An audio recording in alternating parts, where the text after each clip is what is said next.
Alors vous venez d'annoncer 5 lignes nouvelles sur l'aéroport de Marseille.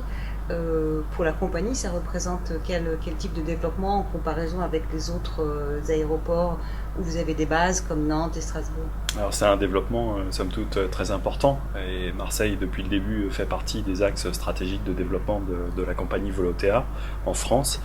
La France étant un des marchés prioritaires de développement de Volotea, sachant que la France et l'Italie sont les deux marchés prioritaires en l'occurrence.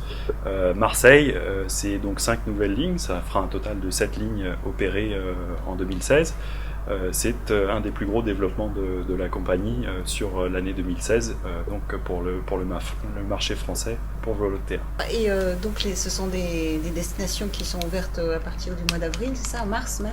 Alors à partir du mois de mars 2016, effectivement, pour certaines d'entre elles, elles seront opérées d'avril à octobre, c'est-à-dire la saison été du transport aérien.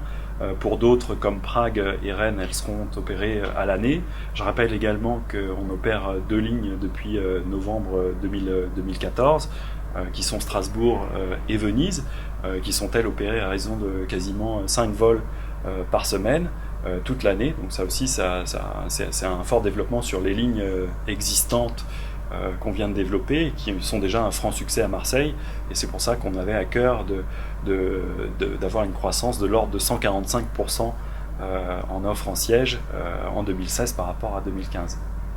Pour la billetterie, vous dites aussi qu'il y a un avantage, que c'est pas tout Internet, c'est aussi les agences de voyage. Oui, absolument, ça on a à cœur depuis le début. On est une compagnie très récente dans le paysage européen du transport aérien, mais on a eu à cœur d'investir assez fortement sur les systèmes de distribution qui permettent que les gens puissent trouver nos billets évidemment sur notre site web, mais également en agence de voyage. Et donc on travaille avec toutes les agences de voyage françaises, et n'importe quel agent de voyage aujourd'hui en France peut revendre un billet Volotea.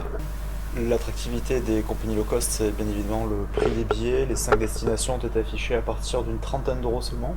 Oui, c'est ça, c'est notre prix d'appel. Alors, bon, je pense que tout le monde aujourd'hui, tous les passagers savent que ce sont des prix d'appel. Maintenant, ils sont quand même disponibles. Il suffit d'aller voir sur le site internet et vous trouverez effectivement des tarifs à 29,99 €. Toutes les destinations, le prix évolue en fonction du remplissage de l'avion. Je crois que c'est... les passagers connaissent maintenant quand même la mécanique du low cost. On a à cœur, et c'est le seul modèle aujourd'hui, le low cost, qui permet de stimuler la demande sur des liaisons aériennes. Et en ce qui concerne les 5 nouvelles destinations que vous annoncez aujourd'hui, seront-elles pérennes ou c'est juste un one-shot sur la saison 2016? Non, elles seront pérennes, absolument pérennes. Évidemment, si on rencontre le succès, mais j'imagine pas qu'on puisse ne pas remplir nos avions sur une belle destination comme Dubrovnik ou Faro. Quant à Rennes, c'est évidemment un marché domestique où il y a des réels besoins d'une population, qu'elle soit loisir, évidemment pour les Rennais, enfin les Bretons en général, pour venir à Marseille, également pour les Marseillais provençaux pour se rendre en Bretagne de façon simple et pas chère. Pour ce qui est de Prague, voilà, on ne présente plus cette destination, et puis pour nos destinations actuelles que sont Venise et Strasbourg, là évidemment elles sont pérennes puisqu'elles sont déjà annualisées et qu'on a un franc succès sur ces 2 lignes.